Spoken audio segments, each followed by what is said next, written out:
নির্বাচনের মাঠ যত গরম হচ্ছে ততই বাড়ছে সংঘাতের অভিযোগ। ঢাকা ৮ আসনের প্রার্থী নাসিরউদ্দিন পাটোয়ারীর ওপর হামলার অভিযোগ নতুন করে প্রশ্ন তুলেছে। নির্বাচনী পরিবেশ কতটা নিরাপদ, আর বিরোধী মতের জায়গা আদৌ আছে কিনা। মঙ্গলবার ২৭শে জানুয়ারি ঢাকা ৮ আসনের সংসদ সদস্য পদপ্রার্থী ও জাতীয় নাগরিক পার্টির মুখ্য সমন্বয়ক নাসিরউদ্দিন পাটোয়ারী হাবিবুল্লাহ বাহার কলেজ আয়োজিত একটি অনুষ্ঠানে অংশ নেন। সেখানে তার উপর হামলার অভিযোগ ওঠে। ঘটনার পরপরই বিষয়টি সামাজিক যোগাযোগ মাধ্যমে ছড়িয়ে পড়ে এবং নির্বাচনী রাজনীতিতে নতুন উত্তেজনার সৃষ্টি হয়। ঘটনার পর এনসিপির দক্ষিণাঞ্চলের মুখ্য সংগঠক ও কুমিল্লা ৪ আসনের জামাত জোটের প্রার্থী হাসনাত আবদুল্লাহ নিজের ভেরিফাইড ফেসবুক আইডিতে একটি পোস্ট দেন। সেই পোস্টে তিনি অভিযোগ করেন, এই হামলার পিছনে ছাত্রদলের সম্পৃক্ততা রয়েছে।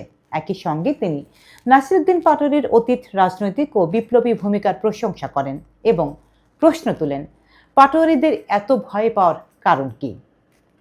হাসনাত আবদুল্লাহ তার পোস্টে আরও উল্লেখ করেন, বিরোধী মত সহ্য করতে না পারার প্রবণতা থেকে এ ধরনের হামলার ঘটনা ঘটছে।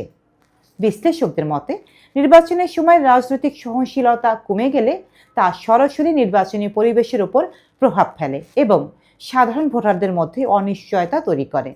হাসনাত আবদুল্লাহ তার পোস্টে ভোটারদের উদ্দেশ্যে সরাসরি সতর্ক বার্তা দেন। তিনি বলেন, কেউ যেন রাজনৈতিক গুন্ডা বা মাফিয়াদের হাতে ভবিষ্যৎ তুলে না দেন। একই সঙ্গে তিনি ভোটারদের নিজেদের অধিকার ও ব্যক্তিগত নিরাপত্তা নিয়ে সচেতন থাকার আহ্বান জানান।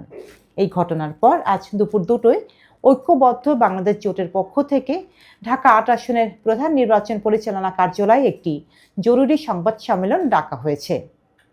স্থান ফকিরেপুল মোড়ে আন্ডারগ্রাউন্ডে। এই সংবাদ সম্মেলনে ঘটনার বিস্তারিত তুলে ধরার কথা রয়েছে।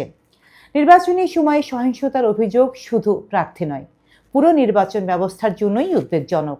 এই ঘটনার পর ভোটারদের নিরাপত্তা নিশ্চিত করা এবং নির্বাচনী পরিবেশ স্বাভাবিক রাখার দায়িত্ব সংশ্লিষ্ট সকল কর্তৃপক্ষের উপরই বর্তায়। পরিস্থিতি কোন দিকে যায় সেদিকেই এখন তাকিয়ে রাজনৈতিক অঙ্গন।